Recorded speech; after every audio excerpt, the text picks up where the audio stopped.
back to pharmacology, where we look at glucocorticosteroids, another class of drugs that are used in treating endocrine disorders.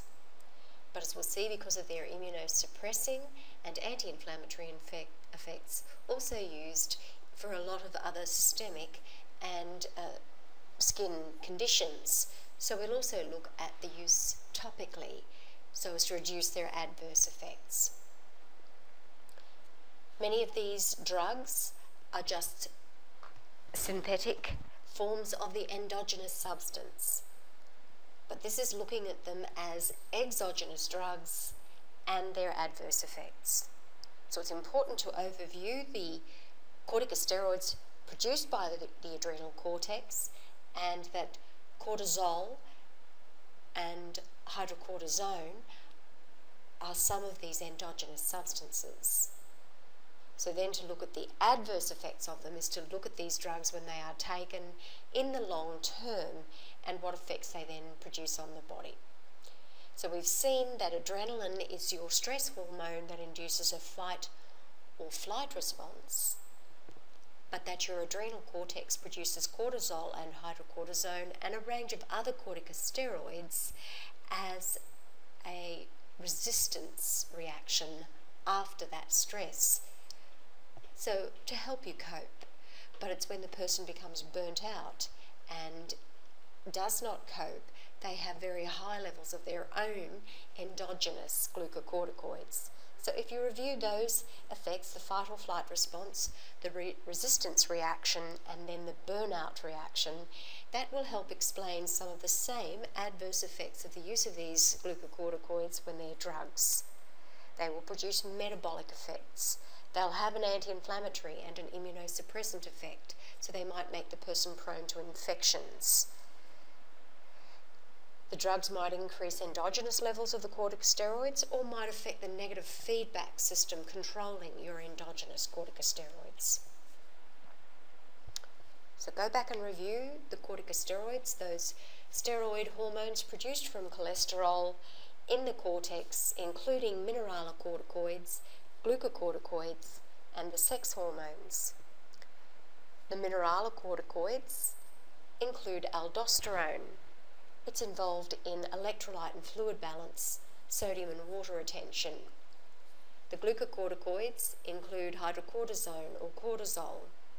Its main effects is that resistance to stress reaction, but it then has metabolic effects and those anti-inflammatory and immunosuppressant effects as well. A corticosteroid that has some glucocorticoid effects might have some residual mineralocorticoid effects, and likewise some of the mineralocorticoids might have residual glucocorticoid actions in the body, and this might be the nature of the adverse drug reactions that are seen. After cholesterol is converted into one of the metabolites, that metabolite is used to make dehydroepiandrosterone. This is used to make androstenedione, and this is the precursor for testosterone. Testosterone is then used to make estradiol and other estrogen hormones. So of course their main effects are going to be in regulating reproduction and in the development of sex organs and secondary sex characteristics. As a drug therapy then, the corticosteroids might be given to suppress inflammation or some immune phenomenon, or as an anti-inflammatory. They might suppress the immune response, or they might suppress in the bone marrow, and then last of all they could be for replacement therapy. If a person had Addison's disease and was not producing enough adrenal cortex hormones, then they might be given as a replacement therapy for life. So there are many disorders and diseases where corticosteroids would be indicated. If a person has just had a tissue transplant, it might be needed to suppress the normal rejection reactions. In certain hematological malignancies where large number of immune cells are produced, corticosteroids could show their immunosuppressing actions. We've seen the use of corticosteroids at controlling many of the inflammatory and immune responses in asthma, but also it might be urticaria and anaphylactic reactions to drugs or venoms, where the use of corticosteroids might be needed to treat those adverse drug reactions. There are many people with autoimmune disorders where immunosuppressing effects of corticosteroids can relieve some symptoms. Such diseases might include systemic lupus erythematosus or rheumatoid arthritis. There are also many inflammatory conditions that are chronic, where the person might then need to take corticosteroids to control symptoms. These conditions may show in the gut, liver, eye, and so on. We'll see later that they are an adjunct in treating cancer, so neoplastic diseases. For example, the corticosteroids are most important in decreasing any cerebral edema that's produced in response to a CNS tumour. The corticosteroids also produce a euphoric effect in the CNS, and this is beneficial in that person with cancer. And last of all, we used our example, Addison's disease, but any endocrine disorder where there is suppressed hypothalamic, pituitary, adrenal axis and may be needed as a replacement therapy. Corticosteroids might also be used before surgery or in times of stress. Many formulations are available for oral, IV, topical, inhaled or rectal routes of administration. So there will be very specific formulations prescribed for that particular indication. Hydrocortisone is a mild corticosteroid. It's used generally for topical use. Prednisone is common as the oral form of a glucocorticosteroid. It might be taken in doses of up to 60 milligrams a day. Prednisolone is a more synthetic glucocorticosteroid taken perhaps parenterally. There are some oral formulations, but also the rectal route of administration. Beclomethasone and fluticasone were some of those inhaled corticosteroids that we saw in use in asthma, and dexamethasone is one such synthetic corticosteroid that might be used to treat that cerebral edema often seen in CNS neoplasms. When used as pharmaceutical agents, glucocorticosteroids and other glucocorticoid-like steroids have anti-inflammatory effects. They will reduce inflammatory mediators, they reduce neutrophil numbers and macrophage function. They reduce immunological responses to B cells and T cells, and because they suppress T cells, this is where they are very useful in suppressing autoimmune phenomena. All in all, though, this will suppress the person's immunological competence, and so there are some cautions then with their use. They are immunosuppressive, they treat undesirable immune reactions, so if the person had an autoimmune phenomenon or a hypersensitivity, so urticaria, allergic reactions, tissue transplant rejections. Anywhere where we want to reduce immunological responses, corticosteroids and glucocorticoid-like steroids would be used. So we're stressing that we don't want them to have too many mineralocorticoid actions, mostly effects on similar to the glucocorticoids that may then affect glucose metabolism. But it's actually the use of the corticosteroids and the signalling that goes on within the cytoplasm when the steroid receptor binds to the drug.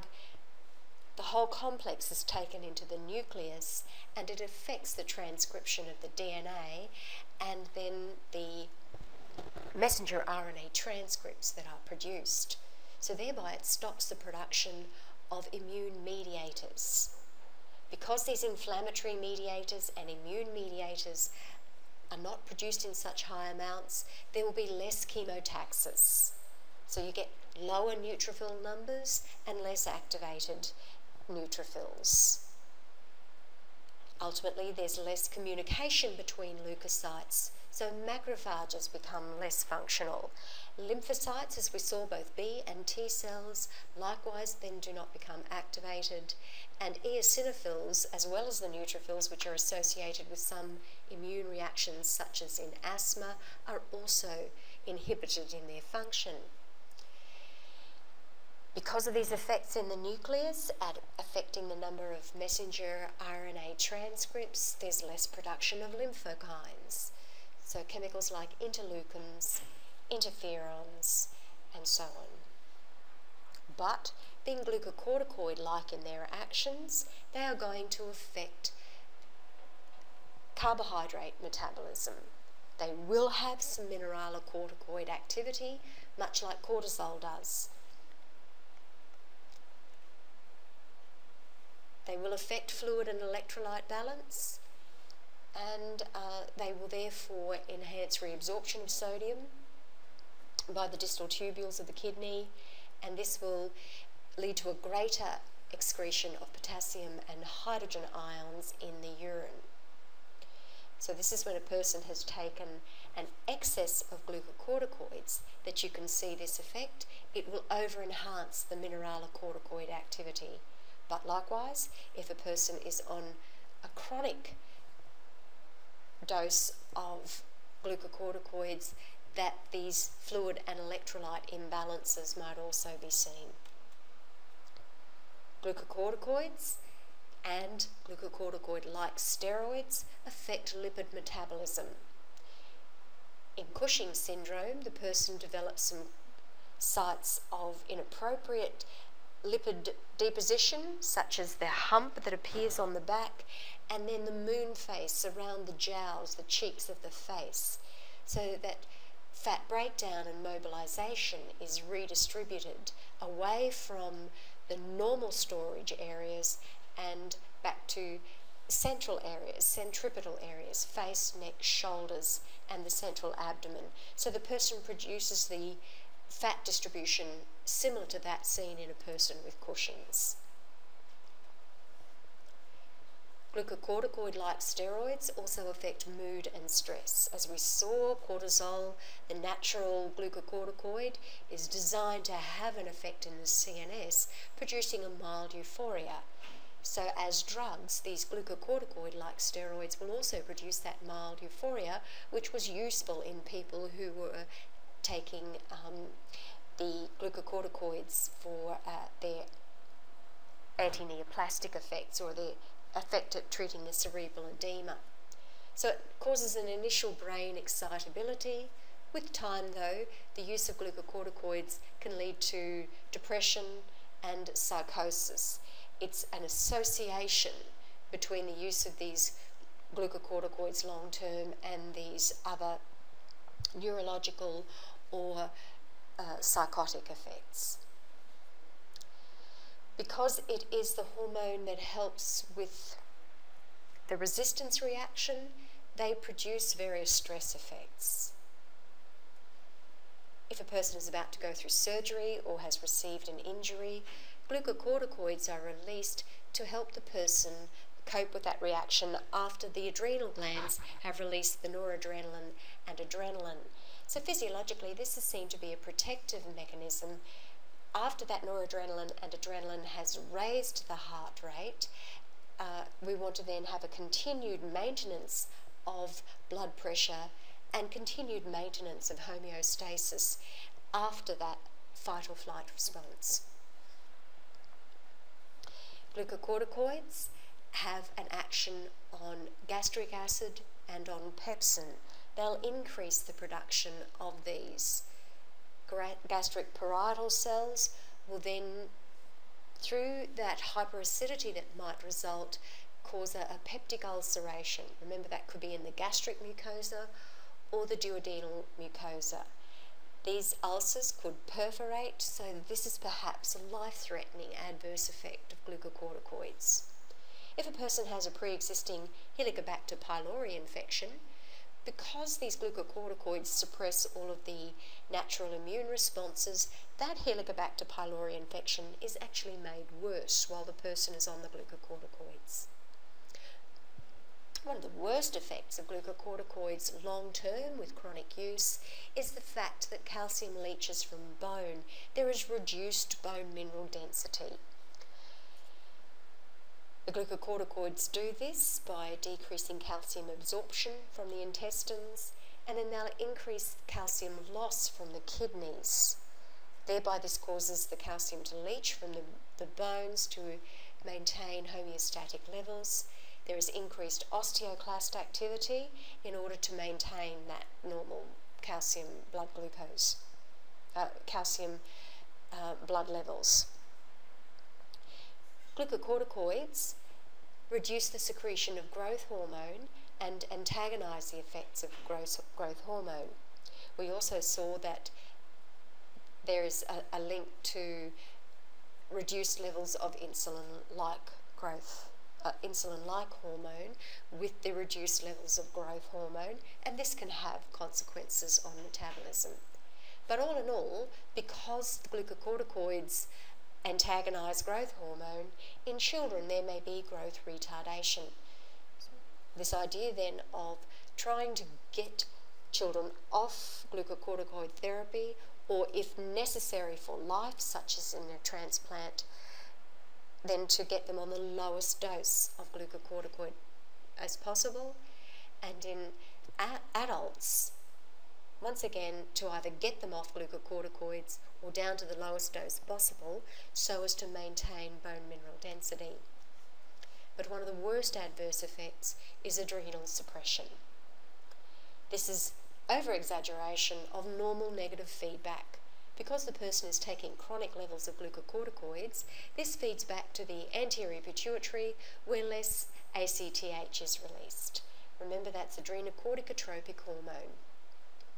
Long-term use of glucocorticoids can eventually lead the adrenal cortex to atrophy so that the body can't make their own endogenous glucocorticoids as well as many of the other cortex hormones. This effect to suppress the hypothalamic, pituitary, adrenal axis can occur after 4 weeks of therapy at doses of about 7.5 milligrams daily. It would take 6 to 12 months after that therapy for the adrenal cortex to then recover from those atrophying effects. The adrenal suppression can impair that person's response to stress. That's that fight or flight response, and then the resistance reaction to stress. So if a person is then experiencing illness, injury, or surgery, they don't have access to those normal physiological assistances. In addition, adrenal suppression could increase the person's long-term susceptibility to infections. If the person has received a transplant, avoiding infections can sometimes be critical. In people with cancer, avoiding infections can be critical. If possible, because of the person's disease, if the glucocorticoids can be withdrawn as drug therapy, this should be done slowly and under the supervision of their GP. So if you identify such a person who's on glucocorticoids as a pharmaceutical drug where they could perhaps be taken off it, it has to be with referral to that person's doctor. It has to be supervised by you and by that GP who prescribed it. For short-term therapy though, less than 4 weeks, wonderful if we can get control of asthma symptoms in that time, or for other uses. It would still require slow removal of the therapy, but that can be done a little bit quicker if it was just a short-term therapy, because there hasn't been enough time to set up that hypothalamic, pituitary, adrenal axis suppression. So it's very important to monitor people on exogenous glucocorticoids for their effects in the systemic circulation. Some of the safety precautions and adverse effects: the higher the dose and the longer the therapy, the greater those systemic risks. So the aim with therapy with glucocorticoids, monitor it if your clients are on it to see that they're only on short-term periods, and do that referral process if you suspect that it's going on for longer than it needs if there is already some symptom control. If they're on a glucocorticoid as a maintenance therapy, then this might be life-saving therapy for that person. But they then still need to be managed and on the lowest doses of glucocorticoids as possible, so keep in touch with your clients and find out if they are being teetered down on their glucocorticoid doses. Sometimes that euphoria that is produced, we said, was an advantage. It's an adverse effect, but it might be important if it was in a person who's taking those glucocorticoids to treat cancer, especially if there was cerebral edema associated with that cancer.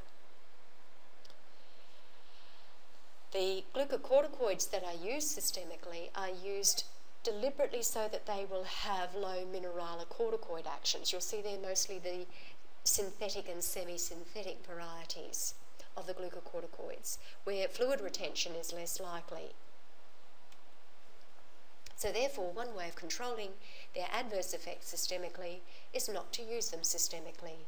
If there is a joint injury or an inflammation or an autoimmune phenomenon in the skin, then use them topically.